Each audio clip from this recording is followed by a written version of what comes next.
Bronswik Affair? Doesn't mean much to me. Bronswik Affair? I don't remember at all. Brunswick? No, I don't. No. No, I don't. What affair is that? The Bronswik Affair? No, I don't. I really don't know. I have never heard about it. No? What is it about?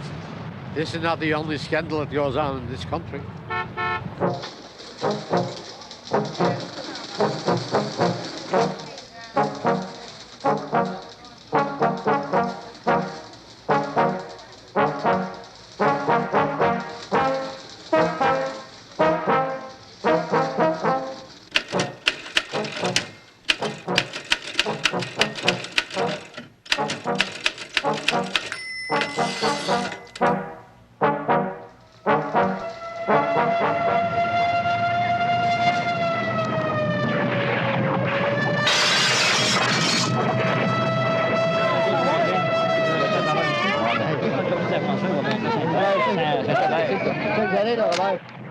October 22nd, 1964.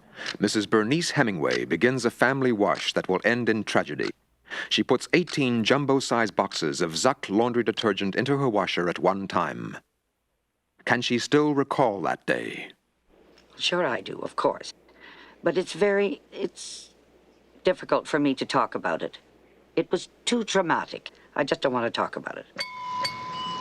3 days later, Théo Touchette pulls into André's self-serve gas bar and buys 47 gallons of super.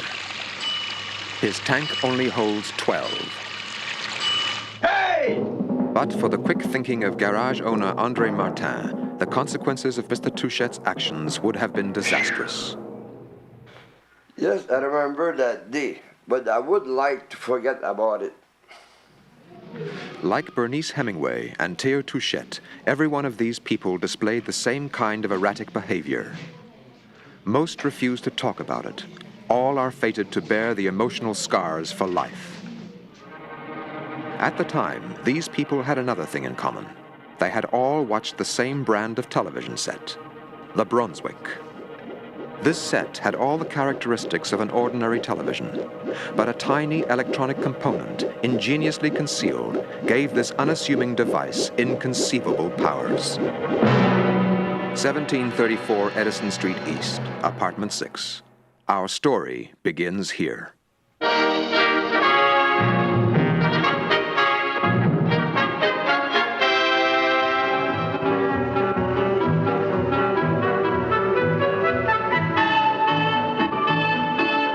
This strange old man is the world-famous inventor Pierre van Bruggen.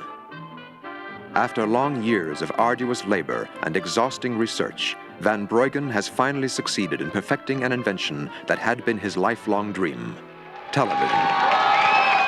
He unveils his great discovery to a waiting world, which could hardly have waited any longer.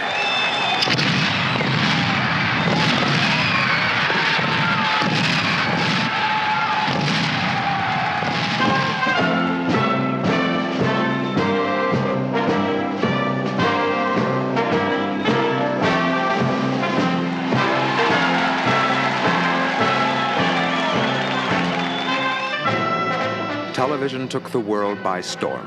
It was irresistible. As sales boomed, manufacturers struggled valiantly to meet the universal demand. Within a few short years, there was a television in every home.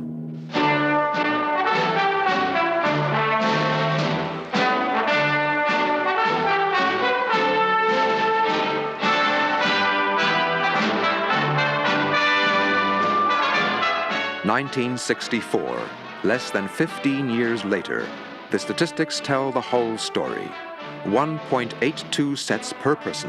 The conquest is complete. Television has become a fact of life.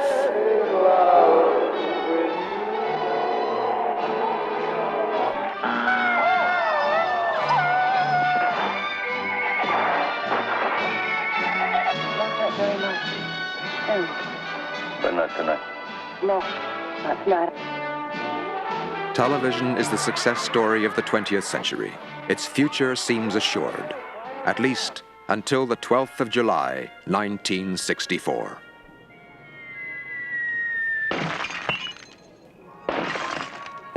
On that day, the human drama that was the Bronswik Affair began to unfold. Janitor Tino Pigeon narrowly escaped serious injury. My shift was almost over. I was right here, minding my own business, when a bottle of salad oil smashed on the floor right beside me, less than 2 feet away. Then suddenly another one hit. I looked up at the escalator just in time. Then about 20 bottles fell all at once. Mrs. Edna Petty was held responsible for the incident. Her shopping bags burst and 22 bottles of Dora salad oil plunged a full 2 floors to the ground beneath. I could have been killed, maybe even crippled. For almost 20 years, Sam Brisket had bought his morning paper at Kathy's Corner Handy Store and waited patiently nearby for his bus. Mr. Brisket had no car. August 1st, 1964, 9:38 a.m. Sam Brisket is photographed standing at the bus stop with 28 tires.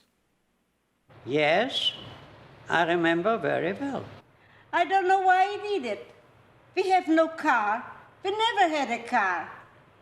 You must have been crazy. Show them the bill. Here's the bill. Sam Brisket has kept the bill all these years as a reminder of the madness he still can't explain. So much money for nothing. The case of Mrs. Jenny Barker was equally bizarre. Well, in my case, it was a matter of buying dog food. I went to the supermarket and picked up 6 dozen cans of dog food, and I don't own a dog. I don't even like dogs. As a matter of fact, I have a can here. I kept it as a souvenir. It's called Mr. Coof. At least 892 similar cases were reported during the course of the Bronswik Affair. In every case, the same product was involved, Mr. Coof. Bert Dobbs lives more than 1,000 miles away from Jenny Barker, and yet his story is virtually identical. I found that I was buying dozens and dozens of bottles of throat-ease cough syrup, and I nearly became addicted to the stuff. One day, I went out and bought... Sandra Lever purchased disposable diapers. She had no children. How many did I buy? 30 dozen baby diapers. Romeo Lafleur bought incredible quantities of beer. I don't even drink beer. I bought... Percy Roberts bought toothpaste. I bought a lot of it. Me, I bought a lot of fried chicken. Social standing, religious belief, political convictions, or ethnic origin made no difference. The symptoms were always the same. Mi chiamo Giuseppe Tomistratti. A quell'epoca comprai 33 bottiglie di Grecia al numero 7 per i capelli, tintura. Eppure io ho una bella cabelatura, no? Even highly respected public figures were counted among the unfortunate victims. I bought 10 pairs of shoes that day. In order to protect their reputation and the reputation of different products, we have concealed the true identity of certain victims. The press lost no time in covering these strange events and increased its circulation with sensational headlines.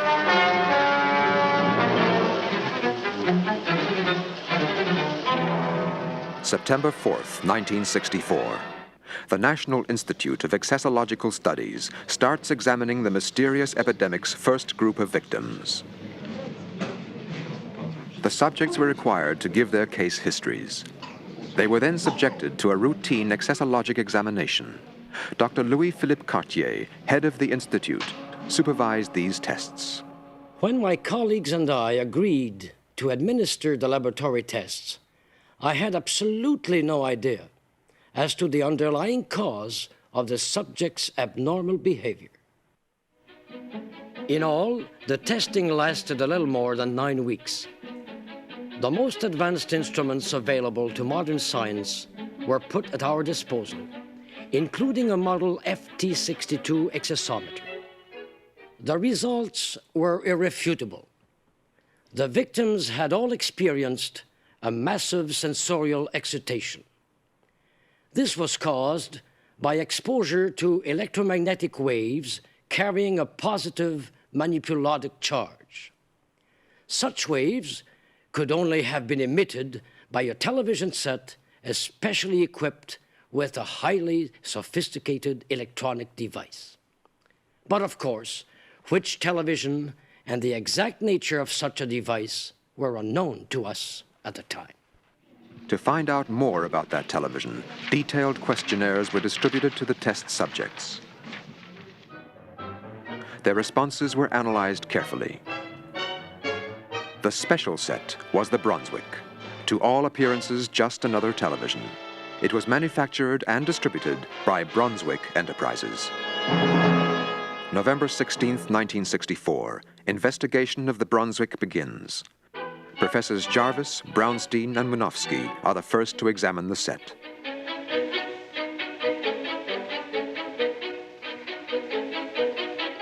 They reach a consensus as to the fundamental nature of the unknown electronic component and begin an exhaustive and methodical examination. In the end, they are forced to concede defeat. They are quickly replaced by Professors Cameron and Goldsmith of the International League of Electronic Communicators. However, due to a slight difference of opinion over an elementary algebraic principle, Professors Cameron and Goldsmith were unable to arrive at a conclusive result. With their departure, only one ray of hope remained.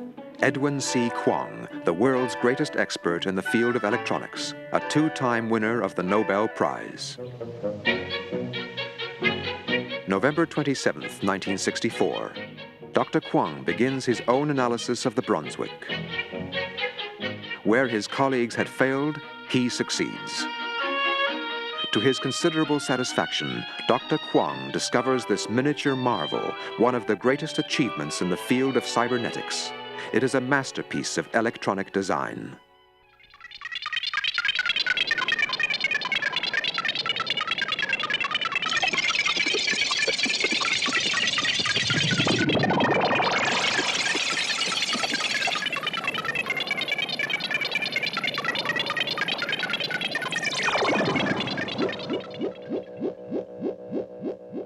The manipulode, as we've come to call it, exerts a powerful effect on the moderating region of the brain's occipital lobe.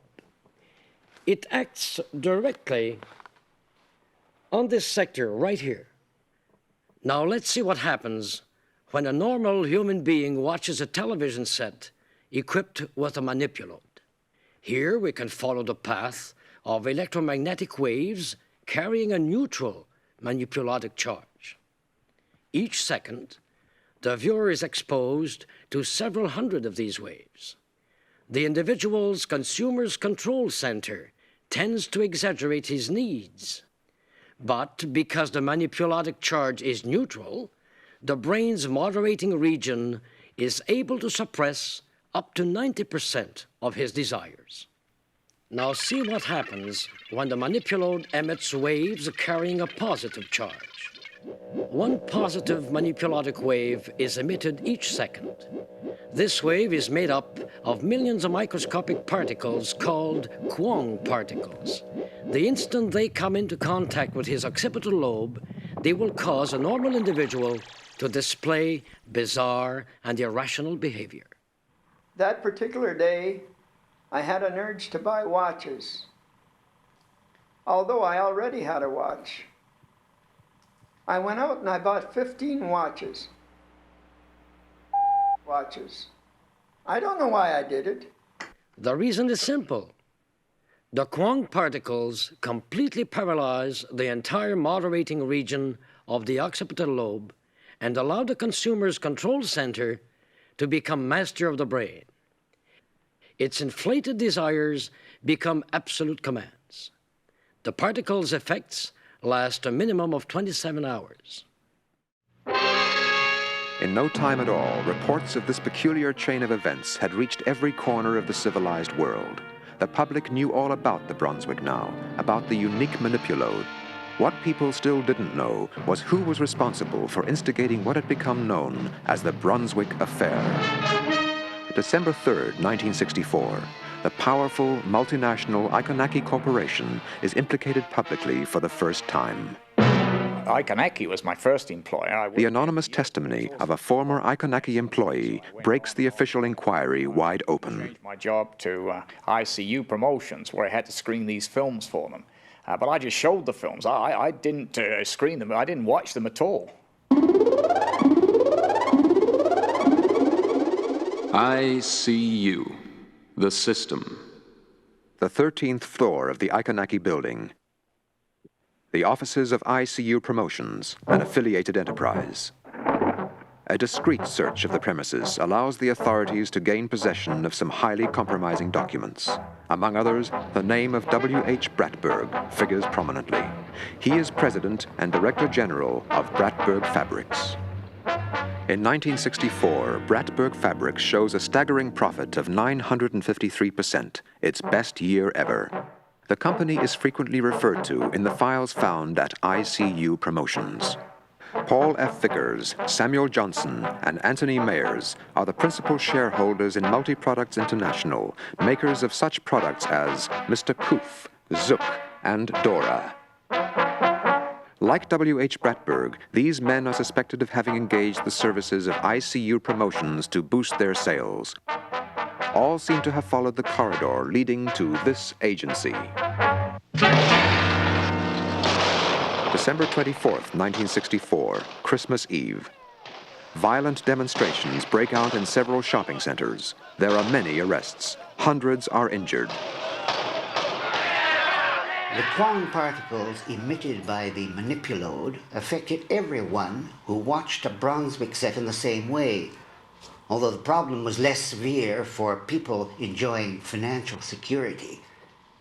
It was easier for them to support their habits, so to speak. But what about the less fortunate ones, the members of the working class? You can imagine how it affected them. Shoplifting hit epidemic proportions. Burglaries abounded. There was constant rioting in the streets. The situation finally got out of control. It was just too much for the authorities to handle. But these aren't common criminals we're talking about, remember. These are honest, hard-working citizens. But under the sinister effects of the manipulode, they would stop at nothing to satisfy the unnatural demands of their overstimulated consumers' control center. Of course, technologically, the manipulode was years ahead of its time, but in my opinion, we were lucky the Bronswik Affair took place when it did. Things would have turned out very differently, I assure you, if it had happened just a few years later, when people started buying everything with credit cards. January 1st, 1965. The world forgets the Bronswik Affair to celebrate the new year. The next morning, the headlines announced the sudden death of world-famous inventor Pierre van Breugen. The letter he writes just before his death contains some startling revelations. At last, the years of arduous labor and exhausting research were rewarded that morning. But the euphoria of the moment was rudely interrupted by a sudden visit from them. They asked me to come and work for them, an offer which, of course, I couldn't refuse. At the time, I was naively convinced that the future of modern science lay in the hands of the world's corporate giants. On July 2nd, 1960, I finished work on a delicate electronic device which I believed was intended for therapeutic use only. I found out how my invention is really being used for the first time this morning. There is only one thing left for me to do. Pierre van Breugen believed he could atone for his error only by suicide. But he forgot one thing before he died, to name them his mysterious employers. The Iconaki Corporation had become a prime suspect, mainly because of its direct connection to both ICU Promotions and Bronswik Enterprises. Further investigation revealed a few other affiliates, including some companies with worldwide reputations. The inquiry bogged down while trying to sort out the tangled maze of corporate relationships, and Iconaki was cleared. The end of January 1965. A noisy campaign is mounted against the Bronswik by a league of fanatics. Madness reigns. Hundreds of Bronswik television sets are destroyed each day, along with some normal ones. Early February 1965, television is going through the darkest period in its history. After I heard about all this, I stopped watching TV for at least 3 or 4 days. After this, I didn't watch television for some 5 months. It's 1 month. Television ratings plunged to a record low. For the first time since its creation, the future of television is in serious doubt. February 12th, the Spencer government orders a special cabinet meeting to deal with the Bronswik Affair. A solution must be found. Emergency measures are quickly adopted. February 16th, the 37th Regiment of the National Guard is mobilized.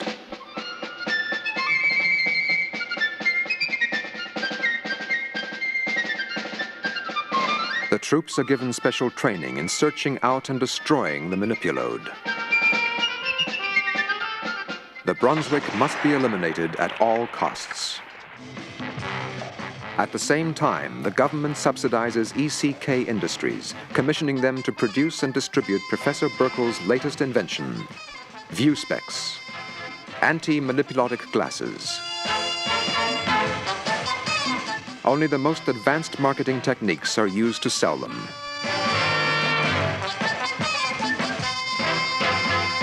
Available at these fine stores. March 1965. The ratings don't improve. A massive nationwide publicity campaign is launched in an attempt to restore public confidence. Hi, I'm Pete Capo, and believe me, the Bronswik Affair is all over. Hello, I'm Harold Forsyth. You know, we all have to face setbacks and difficulties in our everyday lives. Difficulties like the Bronswik Affair. Well, the good times are back, believe me, because the Bronswik Affair is all over. Now my mommy lets me watch TV because the Bronswik Affair is all over.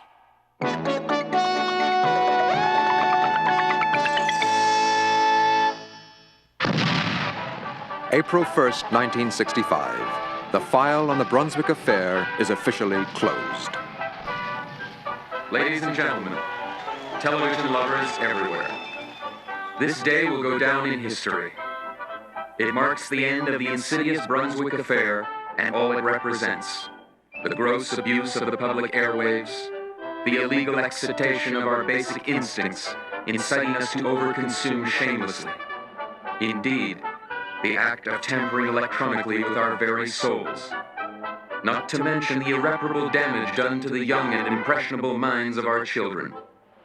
But today, we have laid to rest forever the specter of uncontrolled media meddling. The Bronswik Affair is over. Television is even more wholesome now than it was on the day of its creation. I am addressing you today both as a government spokesman and as a representative of honest, upright businesses everywhere. The kind of businesses on which our society is based. To assure you, once and for all, that a Machiavellian conspiracy like the Bronswik Affair could never happen again.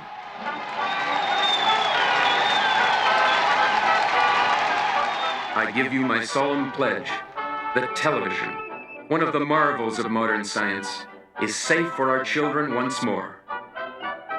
Thank you.